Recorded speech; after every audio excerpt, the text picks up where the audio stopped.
Radio Talian Brasil con la poesia La Mescola del poeta Giovanni Formaggio. Vi parlo di un tempo lontan quando in giro tutto c'era ancora nostran. Non che c'era calcolatrici e telefonini, ma bisognava arrangiarsi solo coi nostri cervellini.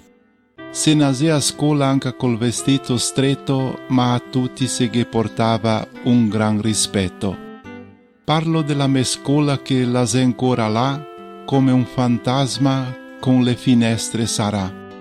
La c'è vicino al capitello della Madonna delle Grazie che i sossomari chiamava la casa delle disgrazie.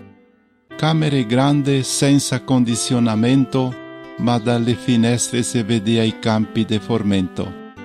I maestri con tanta pazienza ne insegnava e non altri tutti coi occhi e recce si ascoltava.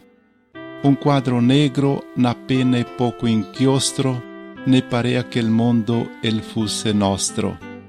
Chi distratto disturbava e guardava lontan, si chiappava delle buone sbacchetà sulle man. Con me compagno, dopo tanti anni, se gavemo catà e di quei bei tempi tanto gavemo parlà. Seguimo guardante gli occhi e seguimo braccia commossi, anche perché no altri due siamo sempre sta promosi.